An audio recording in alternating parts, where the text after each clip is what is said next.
Hello one, hello all, it's the gothiest ghost of them all, Caspa in the flesh, and it's time for a review of Julia Holter, Something in the Room, She Moves. This is the latest album from California singer, songwriter, multi-instrumentalist, score composer, Julia Holter. Now, in terms of solo material, I can't lie, in terms of dropping an album where it's just her, ever since Loud City, she has not missed.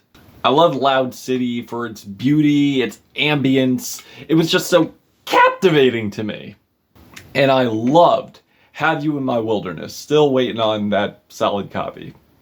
For its gorgeous instrumentation while having a burst of personality and a little more range when it came to Julia singing on that, while being blissful and simultaneously instantaneous. And the following record, Avery, not as instantaneous, but definitely a monster of a record, a beautiful monster of a record. Sure, there are tracks on there that I could have done without, but overall I thought it was a fantastic album, very ambitious. I loved it for its mysticism, its beauty in songwriting, its oddity, finding beauty in the oddity. And I will say, honestly, that carries on into this album right here. It definitely takes risks, and maybe more jazzy, maybe more exotic, maybe more dreamy around this time. Now, I've been sober for a very long time now. Maybe 4 years, maybe. But I've never partook in psychedelics. But if I were to, and then fell asleep during a theatrical artsy performance involving nature and having jazzy style instrumentation, this would be the equivalent of that. This would be like the dream trip. This album is like one trippy dream sequence. Now, this album is an hour, but it definitely doesn't feel that way. It could be due to its consistent quality and due to how smooth it runs while maintaining high eccentricity. Now, I do love this album, but I am knowledgeable enough to know that this is not going to be for everyone, mostly due to how raw the instrumentation is, how raw the woodwinds are on here, and how experimental they can be, how eccentric they can be, and it could throw some people off. I was actually spending time with this person, and she was like, okay, everything you like about this album, I don't like about it. And that's fine. It's understandable. This is not a accessible album. And the vocals, man, the vocals on here I find so beautiful, so theatrical. I love how layered they are and how they just echo off of each other in this very deep bellowing voice that reminds me of Nico, like on the opener Sun Girl. And these songs have gorgeous synths to them with a very cavernous glow. This is definitely art pop at its finest, with a lot of instrumentation that, as I mentioned before, does echo. There is reverb here, but it's not reverb that's used as a crutch. This album has enough personality to just have the reverb as just an effect, a way to add more character and personality to the album. Because the vocals a lot of the time are very spotlit. I just feel she is on this stage and I'm just seeing these surreal events just going on around her as she is performing on the stage to me, to a wide audience. Also, there's something naked about the instrumentation. I know there's reverb on it, but the reverb to me is kind of like a veil. And I see through this veil and I'm just hearing the instrumentation just being brought to me. There's not really much in terms of effects that assist the production and where it falters, but it enhances it. I could hear the hand percussion. I could hear the chirping woodwinds. And the large arrays of synths that just widen the track, that give it space with these pounding tribal drums. And although there are parts of this album that are beautiful, it is very unsettling at the same time. Entrancing, if you will, with these lines of brightness. But in these lines of brightness, I'm feeling like there's a possibility of something ominous to happen. Like there's something very ominous coming through this bright, beautiful production. And Julia's vocals, although they are repetitive, you cannot deny the beauty that is coming off of them. that just create this entrancing feel. And in terms of the lyrics, she is longing for something. She is fantasizing of brightness, where she could possibly be in a place of dismay, and she's just yearning for that light, that positivity, that escape. And we don't really discover who the Sun Girl is, because Julia, as she normally does, is bringing us very cryptic lyrics here. She is like cryptic writers I've probably ever heard. And I feel it ends strongly. It's definitely well structured. It has a great beginning and a solidified ending, which I would say conceptually leads to These Morning,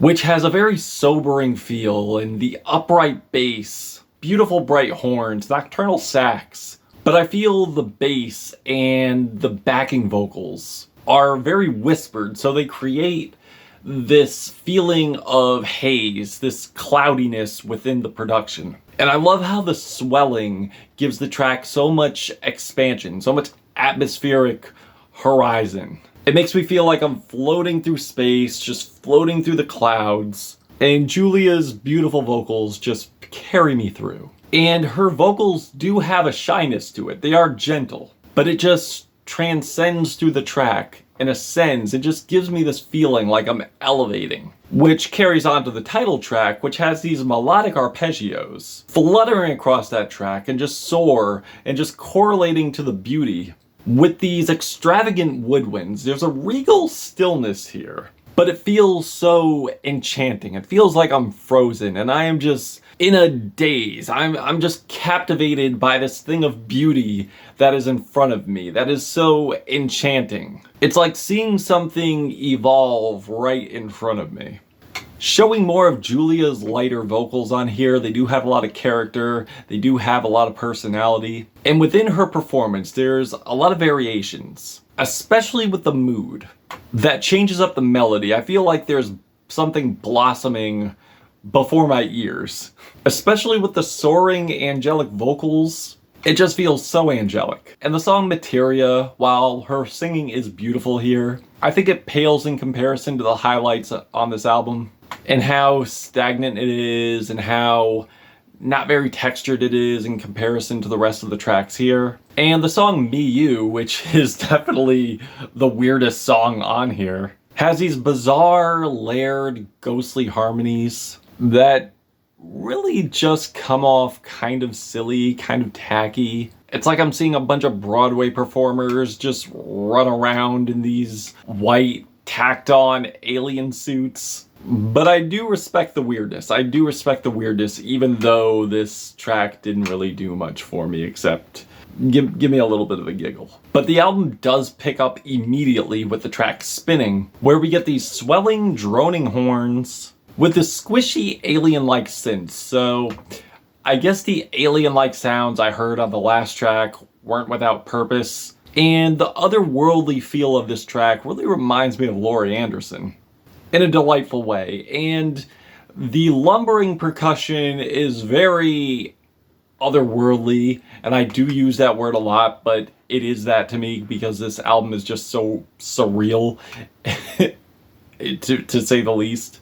And it comes off very bizarre, but very beautiful at the same time. And the way she just melodically gallops through the track, it has this theatrical hook, and it's a very theatrical moment, a very theatrical thing of beauty, and probably the most catchiest hook on the album. What is delicious? What is omniscient? And Julia just continues to just leave me mesmerized. And I say that because the remainder of these tracks are just something to behold, especially the ocean, especially the track Ocean, which is immensely meditative but cathartic. It's an instrumental piece that has these sonic aquatic waves, but has these trippy psychedelic synth layers that are rising and descending. It's very mind-bending with a lot of crescendos, but the bass really makes me feel conflicted on like if I'm drowning or floating the top. I'm not exactly sure here. It's, again, a very confusing but beautiful experience. An evening mood which takes us up into space, but it definitely feels like it's in a dream state. And I love the twinkling synths that just shine across the bass. Now, I do think a lot of these tracks are beautiful. I do think a lot of these tracks are gorgeous. But something about the glistening nightly feel and Julia's gentle vocals, while they are gentle, they have a very passionate feeling, and it's just so divine. It's such a divine feel. So there's no mystery that Julia is a student of Kate Bush, Nico, Bjork, but she takes her influences on here, as she has done in the past, and just expands with it, just adds more creativity to it. She just hones it. She makes it her own. And lyrically, you're not really getting that much. It is very cryptic at points, but I will say you do get some tracks that do have a cohesive amount of lyricism, but I would say for the most part this album is sonically focused. It's giving you a sonic, psychedelic, artsy experience, like on the song Talking to the Whisper, as she's reaching out to someone who I believe she's lost or is losing. There's almost something holy but jazzy about this track. And there are some very chaotic moments on here, probably the most wildest